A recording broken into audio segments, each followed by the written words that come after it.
السلام علیکم ورحمۃ اللہ وبرکاتہ۔ آج میں آپ کو بتاؤں گی ایام رمضان کے لیے خاص دعائیں۔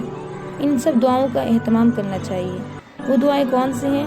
تو دیکھیے، پہلا عشر رحمت، یعنی جو 1 سے 10 تک رحمت کی بارش ہوتی ہیں، تو اس میں رب اغفر وارحم وانت خیر الراحمین پڑھنا چاہیے۔ اے میرے رب، مجھے بخش دے، مجھ پر رحم فرما، تو سب سے بہتر رحم فرمانے والا ہے۔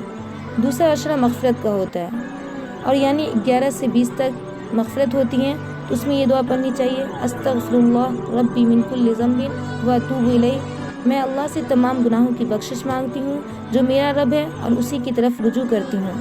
تیسرا عشرہ نجات کا ہوتا ہے، اس میں یہ دعا مانگنی چاہیے، یعنی 21 سے 30 تک: اللہم انک عفو تحب العفو فاعف عنی۔ اے اللہ، بے شک تو معاف کرنے والا ہے، معاف کرنے کو پسند کرتا ہے، بس ہمیں معاف فرما دے۔